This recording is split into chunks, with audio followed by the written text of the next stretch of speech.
The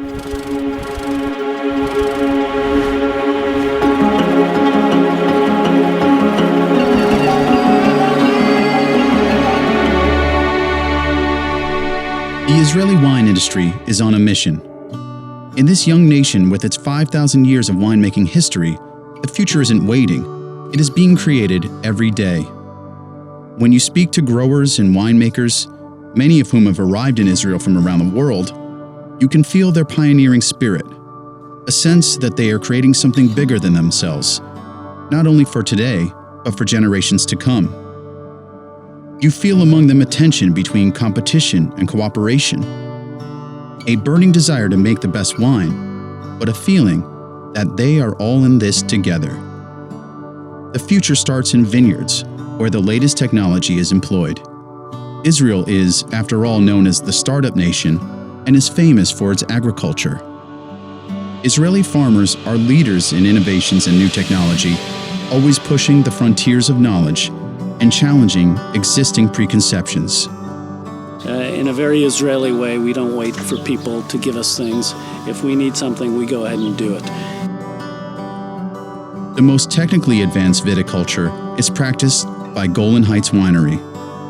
Here, there are meteorological stations strategically placed in the vineyards and reporting back to the winery by the second information on leaf wetness, soil temperature, humidity, and temperature. This is where technology and agriculture meet to provide the viticulturalists with the maximum information possible. For Golan Heights, investing in the future and guaranteeing quality starts well before the vines are planted. The winery has its own propagation block nursery, where it develops its own vine material. Yeah, it's very unusual for a winery to own a propagation block and nursery. It's a completely different profession, really. We do it because we feel it's necessary, not exactly because we want to. It's so unusual, I can only think of one or two examples in the world where a winery has developed its own propagation block and nursery. It's that unusual. Golan Heights' goals are long-term, and not only for their own benefit. The origin of these vines are Entob in France.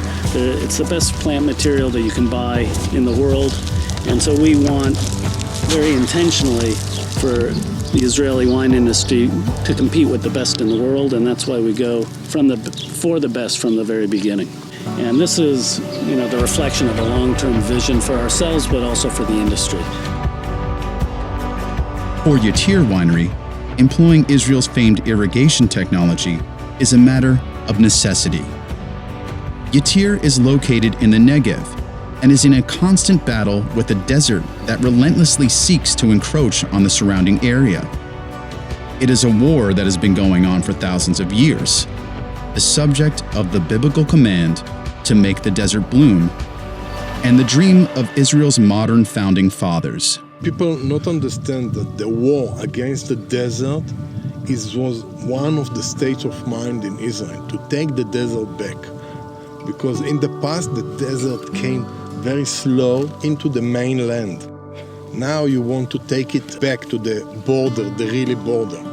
What Israel is doing in the Negev is being closely watched by viticulturalists worldwide as they confront a future of global warming and drought. Environmental concerns in Israel are not confined to water management. Tabor Winery is employing revolutionary methods in their commitment to restoring ecological balance in the vineyard. They are experimenting with radical ideas, encouraging natural cover crops and providing habitat for native animals, even pests such as gophers, which they then keep under control by providing habitat for predators such as barn owls. These vineyards of Tabor, it's a part of our ecological revolution that we began like 7 years ago.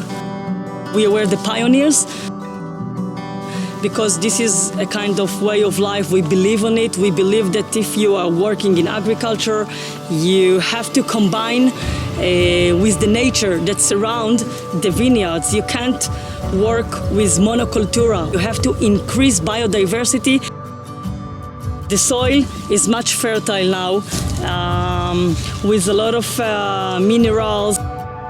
The herbs, the cover crops that we cut every year is a kind of fertilization, natural fertilization for the soil. We created kind of a cycle of life. Tabor's goals are not necessarily altruistic. It turns out that what is best for the environment extends the life of the vines, and ultimately, that makes for better quality wines. We change the way we treat the vines, and we all feel better with that. A vineyard in Israel will usually die after 20 years, Exactly. or replaced after 20 years. Those vines, vineyards, we are hoping to get 40, 50, 60 years, and then we'll get even more concentrated, better wines. And this is also something we are building for the future. It's a long-term revolution. Since going down this environmentally friendly path, Tabor has been a leader in the movement toward eco-balance in the vineyard. But they are not alone in this mission. Recanati Winery has biodynamic vineyards in the Upper Galilee, and a what is good for the earth is a good for the wine philosophy.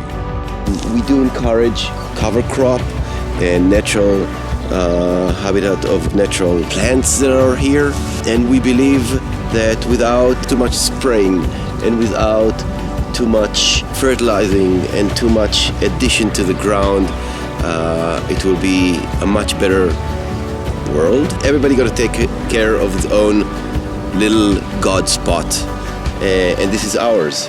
Jeff Morgan of Covenant Israel Winery found his God spot after coming to Israel from California, where he already was a successful winemaker. He saw the potential of the land and decided to make his future here.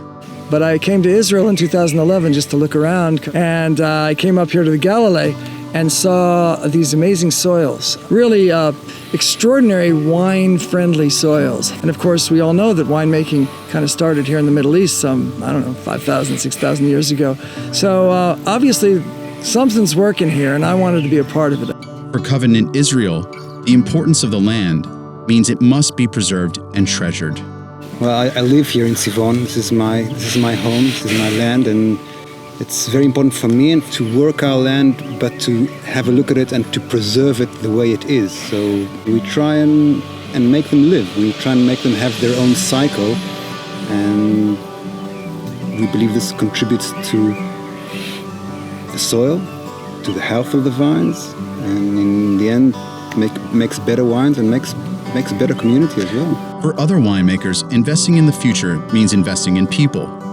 Tulip Winery, known for its award-winning Mediterranean reds, and Tabor Winery, one of Israel's few estate wineries, combine the production of quality wine with social responsibility by employing adults with special needs. Tulip is located in a community that is home for people with developmental and emotional disabilities and is committed to providing them opportunity toward inclusion in the mainstream workforce.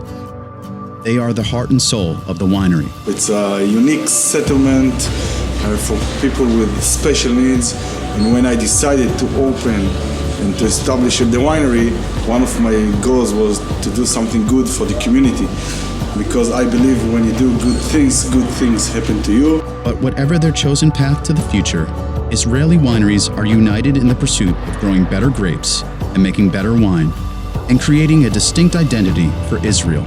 And I really enjoy experimenting.